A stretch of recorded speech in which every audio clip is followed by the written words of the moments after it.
Hi travel బ్లాగర్స్ని చూస్తూనే ఉంటాం. అక్కడికి వెళ్ళాం ఇక్కడికి వెళ్ళామని చూపిస్తూ ఉంటారు. పాకిస్తాన్ అని ఆఫ్ఘనిస్తాన్ అని ఇలా దేశాలు తిరుగుతూ ఎక్స్ప్లోర్ చేస్తూ ఉంటారు. ఇక్కడ వరకు బాగానే ఉంది. ఎంత పెద్ద బ్లాగర్ అయినా ఎంత తోప్ ట్రావెలర్ అయినా ఈ ప్లేస్కి వెళ్ళుండడు. అదే నార్త్ సెంటినల్ ఐలాండ్ అని. ఇది ఎక్కడో కాదు, ఇండియాకి దగ్గరగా ఆంధ్రప్రదేశ్ నుండి ఎస్పెషల్గా మన వైజాగ్ నుండి 1200 కిలోమీటర్స్ దూరంలో 1200 కిలోమీటర్ల దూరంలో ఈ ఐలాండ్ అండమాన్ అండ్ నికోబార్ ఐలాండ్లో ఒకటి. ఒక 50 స్క్వేర్ కిలోమీటర్లో ఉంటుంది సెంటినల్ ఐలాండ్. ఈ ఐలాండ్ ఉండే ట్రైబ్స్ కి మతం లేదు, కులం లేదు, మనలా మోడర్న్ గా ఉండరు. అసలు వీళ్ళు ఈ జనరేషన్ కి మనుషులకి టెక్నాలజీకి అసలు టచ్ లోనే ఉండరు. ఈ ట్రైబ్స్ ని సెంటినలీస్ అంటారు. అరౌండ్ 400 మంది ఈ ఐలాండ్ లో ఉంటున్నారని ఒక ఎక్స్పెక్టేషన్ అంతే. ఇంకా ఎంత మంది ఉంటున్నారనేది అఫీషియల్ గా ఎవరికి తెలియదు. వీళ్ళు భారతదేశానికి చెందిన వాళ్ళన్న సంగతి వీళ్ళకి కూడా తెలియదు. వాళ్ళు ఉంటున్న దీవే వాళ్ళ ప్రపంచం. మళ్ళీ Indian food, Italian food, continent food ఇవేం ఉండవు. ఆ ఐలాండ్ లో దొరికితే ఫ్రూట్స్, జంతువులు, చేపలు ఇవి తింటూ వాళ్ళ జీవనాధారాన్ని కలుపుతూ ఉంటారు. ఇంతకు వీళ్ళు ఎవరు, అసలు వీళ్ళు ఎక్కడి నుంచి వచ్చారు ఒకసారి డీటెయిల్ గా చూద్దాం. సెంటినల్స్ పూర్వీకులు ఆఫ్రికన్ వాళ్ళు. అవుట్ ఆఫ్ ఆఫ్రికా థియరీలో ఏం రాసిందంటే 1,02,00,000 ఏళ్ల క్రితం మాక్సిమం హోమోసిఫియన్స్ అంటే మనుషులు ఆఫ్రికా నుండి మైగ్రేట్ అయి వేరే వేరే ప్లేసెస్ కి వెళ్ళిపోయారు. ఇండియన్ ఐస్లాండ్ కి ఎంటర్ అయ్యారు. వీళ్ళు ఎంటర్ అయినప్పుడు ఇవి ఐస్లాండ్స్ కావు, ఇండియాకి కనెక్ట్ అయి ఉన్న ఇప్పుడు బంగ్లాదేశ్, మియాన్మార్, మలేషియా ఆ ఏరియాలో ఇప్పుడు పిలువబడే Andaman and Nicobar islands attach అయి ఉండేవి. సో అలా అప్పుడే ఈ ఆఫ్రికన్స్ అక్కడ ఉండడం వల్ల ఏషియా కాంటినెంట్ నుంచి డ్రిఫ్ట్ అయి 10 డిగ్రీ ఛానల్ దగ్గర 572 ఐస్లాండ్స్ గా అండమాన్ ఐస్లాండ్స్ ఏర్పడ్డాయి. ఈ సెంటినల్ ఐలాండ్ అండమాన్ క్యాపిటల్ అయిన పోర్ట్ బ్లేర్ కి 50 కిలోమీటర్ దూరంలో ఉంది. ఇక్కడ వరకు ఓకే బాగానే ఉంది. 13th సెంచరీలో అంటే 13వ శతాబ్దంలో ఫేమస్ ఎక్స్ప్లోరర్ అయిన మార్కో పోలో తన డైరీలో ఈ సెంటినల్ ఐలాండ్ లో ఉన్న ప్రజలు చాలా డేంజరస్, కొత్త వాళ్ళు ఎవరైనా కనిపిస్తే చంపేస్తారు, ఇంత డేంజరస్ పీపుల్ నేను ఎప్పుడు చూడలేదు అని రాసుకొచ్చాడు. 1867లో బ్రిటిష్ ఇండియా షిప్ అంటే అప్పుడు ఇండియా బ్రిటిష్ కంట్రోల్లో ఉంది కదా, సో అప్పుడు సముద్రం ప్రయాణం చేస్తుండగా ఒక భారీ సైక్లోన్ రావడం వల్ల షిప్ అవుట్ ఆఫ్ కంట్రోల్ అయి ఆ అలలకి ఎక్కడ మునిగిపోతుందన్న భయంతో షిప్ లో ఉన్న 106 మంది బ్రిటిష్ సోల్జర్లు షిప్ నుండి సముద్రంలోకి దూకి ఈదుకుంటూ అనుకోకుండా ఈ సెంటినల్ ఐలాండ్ లకి వెళ్తారు. ఒకరొకరుగా సెంటినల్ ఐలాండ్ కి రీచ్ అవుతూ ఉంటారు. వచ్చిన వాళ్ళని వచ్చినట్టుగా బీచ్ లో వీళ్ళ కోసం ఎదురు చూస్తున్న సెంటినల్స్ చంపేస్తూ ఉంటారు. అది గమనించిన కొంతమంది అరుస్తూ మళ్ళీ సముద్రంలోకి ఈదుకుంటూ వెళ్ళిపోతారు. అటువైపుగా వచ్చిన ఇండియన్ రాయల్ నేవీ షిప్ వాళ్ళని చూసి సేవ్ చేస్తుంది. ఇది అప్పటి బ్రిటిష్ గవర్నమెంట్ కి తెలిసి 1867లో బ్రిటిష్ గవర్నమెంట్ పోర్ట్మ్యాన్ అనే రీసెర్చర్ ని అండమాన్ ఐస్లాండ్ లో ఉన్న ట్రైబ్స్ మీద రీసెర్చ్ చేయమని అపాయింట్ చేస్తుంది. అండమాన్ వెళ్లి అక్కడ ట్రైబ్స్ మీద రీసెర్చ్ చేస్తున్న సమయంలో ఈ పోర్ట్మ్యాన్ కి వాళ్ళ అమాయకత్వాన్ని అలుసుగా తీసుకొని ఈయనకీనే దేవుడుగా భావించి అండమాన్ ఆదివాసులకి దేవుడు అని చెప్పుకునేవాడు. ఇది ఓకే. ఒక డీటెయిల్ రీసెర్చ్ చేసిన తర్వాత 2 వాల్యూమ్స్ గా బుక్ ని సబ్మిట్ చేశాడు. ఈయన అన్ని ఐలాండ్స్ తిరగలిగాడు కానీ ఒక్క సెంటినల్ ఐలాండ్ మాత్రం వెళ్ళలేకపోయాడు. 1880లో పోర్ట్మ్యాన్ అండమాన్ ట్రైబ్ అయిన జార్వాని తీసుకొని అతని క్రూతో ఆ ఐలాండ్ చుట్టూ తిరుగుతూ ఒక ఒడ్డున ఆగాడు. ఆయనకు అక్కడ 2 వైఫ్ అండ్ హస్బెండ్ 4 పిల్లలతో కనిపించడంతో పోర్ట్మ్యాన్ ఇంకా అతని టీం ఆ 6 కిడ్నాప్ చేసి పోర్ట్ బ్లేర్ కి తీసుకొస్తారు. సెంటినల్ ఐలాండ్ లో ఉండడం వల్ల అక్కడ అట్మాస్ఫియర్, వెదర్ కి పర్ఫెక్ట్ గా వాళ్ళ ఇమ్యూన్ సిస్టమ్ అనేది అలవాటు పడింది. ఎప్పుడైతే పోర్ట్ బ్లేర్ కి తీసుకొచ్చారో వాళ్ళ ఇమ్యూన్ సిస్టమ్ డ్యామేజ్ అవ్వడం స్టార్ట్ అయింది.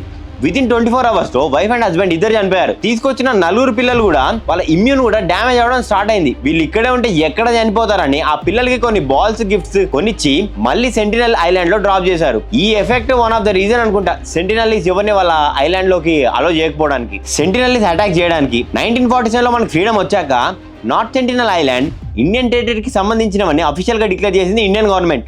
1956లో ఇండియన్ గవర్నమెంట్ ఈ ట్రైబ్స్ ని కాపాడుకోవడానికి అబారిజినల్ యాక్ట్ ఆఫ్ 1956 ని తీసుకొచ్చింది. ఇలా ఏంటంటే నార్త్ సెంటినల్ ఐలాండ్ నుండి 10 కిలోమీటర్స్ రేడియస్ వరకు రెస్ట్రిక్టెడ్ ఏరియాగా డిక్లేర్ చేసింది Indian government. Indian coast guard 24/7 నిఘా పెడుతూనే ఉంటుంది ఈ ఐలాండ్ చుట్టూ. 1967లో ఇండియన్ గవర్నమెంట్ త్రిలోక్నాథ్ పండిత్ ని నార్త్ సెంటినల్ ఐలాండ్కి వెళ్ళి రీసెర్చ్ చేయమని అపాయింట్ చేసింది. ఈయన వాళ్ళ క్రూతో కలిసి సెంటినల్ ఐలాండ్కి బయలుదేరారు.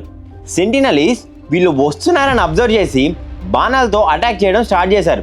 ఒక సెంటినల్ వేసిన బాణం డైరెక్ట్గా వచ్చి క్రూ మెంబర్ అయిన కెమెరామ్యాన్ కాల్కి వచ్చి దిగింది. వాళ్ళ రీసెర్చ్ని ప్రస్తుతానికి అయితే పోస్ట్పోన్ చేసుకున్నారు. 1975లో నేషనల్ జియోగ్రాఫిక్ ఛానల్ వాళ్ళు ఇండియా గవర్నమెంట్ నుండి అఫీషియల్గా పర్మిషన్ తెచ్చుకున్నారు. నార్త్ సెంటినల్ ఐలాండ్కి స్టార్ట్ అయ్యారు. ఇంకో 100 మీటర్స్ దూరంలోనే సెంటినలీస్ వీళ్ళకి బాణాలతో స్వాగతం పలికారు. వీళ్ళు దూరం నుండి కొన్ని ఫోటోలు అవి తీసుకొని వెళ్ళిపోయారు. కొన్ని రోజులకి నేషనల్ జియోగ్రఫిక్ వాళ్ళు ఒక మ్యాగజైన్ ని పబ్లిష్ చేశారు, ఆరో speaks louder than words, the last of Andaman Islanders అని. 1981లో హాంకాంగ్ కార్గో షిప్ అయిన ప్రైమ్ క్రూజ్ డెలివరీకి హాంకాంగ్ నుండి స్టార్ట్ అయింది. అండమాన్ ఏరియాలోకి వచ్చాక హెవీ సైక్లోన్ వల్ల ఒక వారం రోజులు క్రూ అంతా ఆ షిప్లోనే ప్రాణాలు అరిచేతిలో పెట్టుకొని గడిపారు. 7వ రోజు రెస్క్యూ ఆపరేషన్ వచ్చి వాళ్ళని కాపాడారు. ఇక్కడ వరకు ఓకే. కట్ చేసే అప్పుడు పోస్ట్పోన్ చేసుకున్న త్రిలోక్నాథ్ పండిత్ గారు 20 సంవత్సరాల తర్వాత అంటే 1991లో కొన్ని గిఫ్ట్స్, బాల్స్, కోకోనట్స్తో మళ్ళీ సెంట్రల్ ఐలాండ్కి స్టార్ట్ అయ్యారు. ఫస్ట్ ఆ బీచ్లో ఎవరు లేని దగ్గర వాళ్ళు తీసుకొచ్చిన గిఫ్ట్స్ బాల్స్ని అక్కడ పెట్టి మళ్ళీ లైఫ్ బోట్స్లోకి ఎక్కి ఒక 100 మీటర్స్ దూరంలో నుంచి అబ్జర్వ్ చేస్తూ ఉన్నారు. ఐలాండ్ ఫారెస్ట్ లోపల నుండి సెంటినల్స్ బయటకు వచ్చారు. ఆ గిఫ్ట్స్, బాల్స్, కోకోనట్ చూశారు. సెంటినల్స్కి పండిత్ గారు ఇచ్చిన గిఫ్ట్స్ చాలా నచ్చాయి. ఒక సెలబ్రేషన్ మూడ్, హ్యాపీగా ఉండడం అబ్జర్వ్ చేసిన పండిత్ గారు బోట్ని వాళ్ళ దగ్గరగా తీసుకెళ్ళి బీచ్లో ఆపి లైఫ్ బోట్స్లో ఉన్న ఇంకొన్ని కోకోనట్స్కి వాళ్ళకి ఇచ్చారు. సెంటినల్స్ హ్యాపీగా ఫీల్ అవుతూ పండిత్ గారితో మరియు వాళ్ళ క్రూతో ఫొటోస్ దిగారు. వాళ్ళతో కొంత టైం స్పెండ్ చేసి మళ్ళీ రిటర్న్ వచ్చేసారు. కట్ చేస్తే 2004లో వచ్చిన సునామీ మనందరికీ తెలుసు. అది క్రియేట్ చేసిన ఇంపాక్ట్ అంతా ఇంత కాదు. 31 metres height from sea level. అండమాన్లో 7,000 మంది ప్రజలు చనిపోయారు. జపాన్లో 2,50,000 మంది చనిపోయారు. అలాంటి ఇంపాక్ట్ అది క్రియేట్ చేసింది. ఇండియా గవర్నమెంట్కి ఒక ఆలోచన వచ్చింది. ఈ సునామీ వల్ల ప్రపంచం అంతా అల్లకల్లోలమైంది. అసలు నార్త్ సెంటినల్ పరిస్థితి ఏంటి అని ఎయిర్ ఫోర్స్ జెట్లో కావాల్సిన ఫుడ్, బేసిక్ నీడ్ ఏమేం కావాలో అవన్నీ సెట్ చేసి పంపింది. జెట్ ఐస్లాండ్ చుట్టూ తిరుగుతూనే ఉంది, కానీ అక్కడ ఎవరు కనిపించలేదు. ఒక ప్లేస్లో మెల్లిగా ల్యాండ్ అవ్వడానికి ట్రై చేశారు. ఒక్కసారిగా బాణాలు ఆ జెట్ మీదకి రావడం గమనించిన పైలట్ ల్యాండ్ చేయకుండా వెళ్ళిపోయాడు. వీళ్ళు సేఫ్గానే ఉన్నారన్న విషయం గవర్నమెంట్కి అర్థమైంది. కట్ చేస్తే 2006లో ఇద్దరు ఫిషర్మ్యాన్స్ సుందర్ రాజ్ పండిత్ తల్వార్ అనే వ్యక్తులు గెయింట్ మడ్ క్రాబ్స్ అంటే పీతలు ఉంటాయి కదా, అవి ఒక రకమైన పీతలు ఆ సుమారులో దొరుకుతాయన్న విషయం దాని గురించే వెళ్ళారు. రెస్ట్రిక్టెడ్ ఏరియా అని తెలిసినా కూడా ఐలాండ్కి వెళ్ళారు కానీ ఐలాండ్కి కాదు, ఒక 4 కిలోమీటర్స్ దూరంలో ఐలాండ్కి వెళ్ళారు. ఒక టైం వచ్చేసరికి చీకటి అయిపోయింది. వీళ్ళు బోట్లోనే పడుకున్నారు. బోట్ మెల్లిగా సెంటినల్ ఐలాండ్కి రీచ్ అయింది. వీళ్ళు మార్నింగ్ లేచేపటికి సెంటినల్స్ వీళ్ళ చుట్టూ నిల్చొని అతి దారుణంగా చంపారు. వీళ్ళ డెడ్ బాడీస్ రికవర్ చేసుకోవడానికి వెళ్ళిన కోస్ట్ గార్డ్స్ కూడా బాణాలతో స్వాగతం పలికారు సెంటినల్స్. 2018లో జాన్ ఎలెన్ చౌ అనే ఒక అమెరికన్, ఈయనేంటంటే క్రిస్టియన్ మత మార్పిడి చేసే అతను, నార్త్ సెంటినల్ ఐలాండ్ గురించి రీసెర్చ్ చేసి వీళ్ళని ఎలా అయినా యేసు ప్రభువుకి దగ్గరగా తీసుకురావాలనే ఆలోచనతో ఇండియాకు వచ్చాడు. 2018 నవంబర్ 14 రోజు ఒక బోట్ని రెంట్కి తీసుకున్నాడు జాన్. ఇద్దరు మత్స్యకారులను మాట్లాడుకొని వాళ్ళకి 25,000 ఇచ్చి వాళ్ళ హెల్త్తో ఇల్లీగల్గా రెస్ట్రిక్టెడ్ ఏరియాలోకి ఎంటర్ అయ్యాడు. ఇంకో 100 మీటర్లు ఉంది అనగానే మత్స్యకారులు జాన్కి ఇంకా లోపలికి వెళ్ళడం, ప్రాణాలతో చెలగాటమని జాన్కి హెచ్చరించారు. జాన్ ఇవేం పట్టించుకోకుండా ఒక చిన్న లైఫ్ బోట్తో ఐస్లాండ్లోకి వెళ్ళాడు. వెళ్ళిన అప్పటికే ఒక నైట్ అయిపోయింది. జాన్ బ్రతికే ఉన్నాడా లేక చనిపోయాడన్న డౌట్ ఆ మత్స్యకారులకు వచ్చింది. 25,000 తీసుకున్న విశ్వాసంతో వస్తాడేమో అని వెయిట్ చేస్తున్నారు. నవంబర్ 16న మత్స్యకారులు తిరిగి వెనక్కి వెళ్ళిపోదామని బోట్ స్టార్ట్ చేస్తున్న సమయంలో ఆ ఐలాండ్ నుండి ఏవో అరుపులు వినపడుతూ వీళ్ళ వైపు ఎవరో ఉరికొస్తున్నట్టు వీళ్ళకి అర్థమైంది. రక్తంతో వీళ్ళ వైపు వస్తున్న జాన్ని చూసి వీళ్ళు చాలా ఆశ్చర్యపోయారు. జాన్ పరిగెత్తుతూ వచ్చి ఒక లెటర్ వాళ్ళకి ఇచ్చి మా ఫ్యామిలీ మెంబర్స్కి ఈ లెటర్ని సబ్మిట్ చేయండి అని చెప్పి మళ్ళీ అడవిలోకి వెళ్ళిపోయాడు. భయంతో మత్స్యకారులు అక్కడి నుంచి వెళ్ళిపోయారు. జాన్ తల్లి నా కొడుకు కనిపించట్లేదని ఇండియన్ గవర్నమెంట్కి కంప్లైంట్ ఇచ్చింది.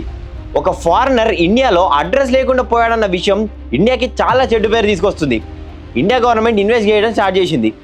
ఆ మత్స్యకారులను అదుపులోకి తీసుకొని అసలు ఏమైందని హెచ్చరించగా మత్స్యకారులు ఏం చెప్పుకొచ్చారంటే నవంబర్ 17న జాన్ డెడ్ బాడీని సెంటినల్స్ సమాధి చేయడం మేము చూసామన్న సంగతి చెప్పారు. ఇక్కడ వరకు ఓకే, బాగానే ఉంది. కట్ చేస్తే ఇంతకీ జాన్ ఇచ్చిన లెటర్లో ఏముంది, వాళ్ళ పేరెంట్స్కి ఎందుకు ఏమన్నాడు ఒకసారి చెక్ చేద్దాం. జాన్ ఐస్లాండ్లోకి వెళ్ళాక ఒక 6 సెంటినల్స్ని చూశాడని చెప్పాడు. వాళ్ళు ఏది చేస్తే నేను అది ఇమిటేట్ చేశానని చెప్పాడు.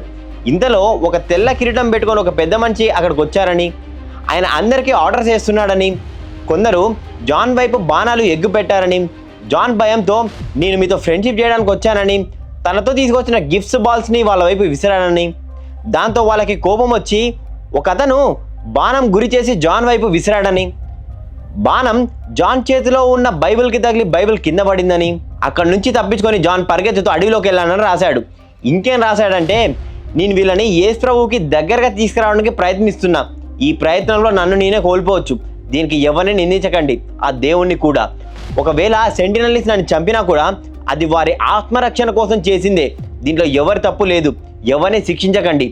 ఈ లెటర్ని చదివినంతసేపు మీరు ఎమోషనల్ అవుతారు, నేను మిమ్మల్ని పైలోకంలో కలుస్తా. ఇది కట్ చేస్తే జాన్ కేసులో అరెస్ట్ చేయబడిన 7గురిని కూడా వాళ్ళ ఫ్యామిలీ మెంబర్స్ రిలీజ్ చేయమని ఇండియన్ గవర్నమెంట్కి రిక్వెస్ట్ చేసింది. 2018లో ఇండియన్ హోమ్ మినిస్టర్ అయిన రాజ్నాథ్ సింగ్ గారు టూరిజం అట్రాక్షన్ పెంచడం కోసం 29 ఐలాండ్లను బ్యాన్ నుండి తీసేశారు, ఒక్క నార్త్ సెంటినల్ ఐలాండ్ తప్ప. ఇక్కడ వరకు ఇది స్టోరీ. నేనేం చెప్పాలనుకుంటున్నా అంటే ఇక్కడ ఎవరిని నిందించాల్సిన అవసరం లేదు, ఎవరికి నచ్చినట్టు వాళ్ళు బ్రతుకుతున్నారు. సెంటినలీస్ అయినా మనమైనా ఇంకా వాళ్ళ లైఫ్ చాలా బెటర్ అనిపిస్తుంది. ఏ పొల్యూషన్ లేకుండా, ఎవరితో గొడవలు లేకుండా, కులం మతం కోసం కొట్టుకోవడం అనేది ఒక పిచ్చి లేకుండా హ్యాపీగా బ్రతికేస్తున్నారు. బ్రతకనివ్వండి, వాళ్ళని హ్యాపీగా బ్రతకనిద్దాం. ఇది స్టోరీ. ఇంకా ఎలాంటి టాపిక్స్ మీద డిస్కస్ చేయాలో కామెంట్ చేయండి. అప్పటి వరకు శుభం.